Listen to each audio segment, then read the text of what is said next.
انسان کے ایمان کی پہچان وعدوں کی پابندی سے ہوتی ہے۔ زندگی میں کچھ لوگ صرف دکھاوا کرتے ہیں کہ جیسے وہ آپ کی مدد کر رہے ہیں۔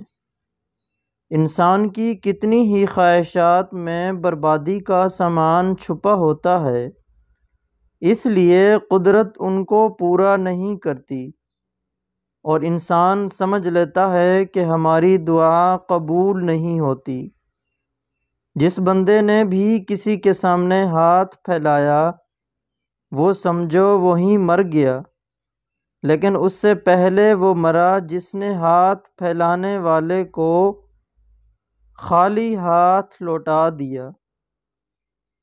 بدن کا چراغ تیری آنکھ ہے، پس اگر تیری آنکھ درست ہے تو تیرا سارا بدن روشن ہو جائے گا، اگر تیری آنکھ خراب ہے تو عام بدن تاریک ہو جائے گا۔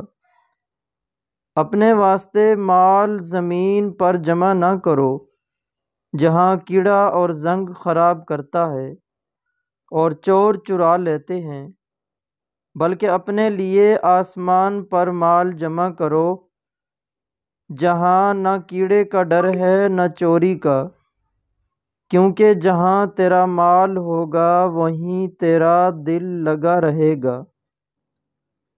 جو بندہ خاموش رہتا ہے وہ بہت دانا ہے، کیونکہ کثرت کلام سے کچھ نہ کچھ گناہ سرزد ہو جاتا ہے۔ وہ کبھی بھی مطمئن اور قانع نہیں ہو سکتا جو حاجات زندگی کے علاوہ بھی اور دوسری چیزوں کی لالچ رکھتا ہے۔ اگر تم لوگوں کی غلطیوں کو معاف کرو گے تو اللہ تعالیٰ تمہاری غلطیوں کو بھی معاف کر دے گا۔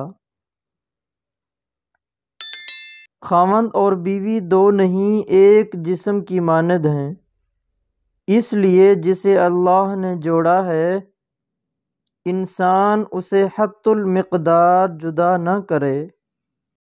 اگر نیک کردار اور علم میں کمال حاصل کرنا ہے تو جہالت کی باتوں اور بد کرداری کے قریب مت بھٹکو۔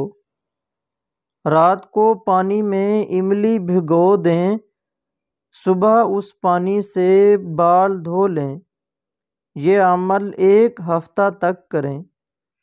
بادام یا ناریل کے تیل کی مالش کرتے رہیں، اس عمل سے بال لمبے اور گھنے ہو جائیں گے۔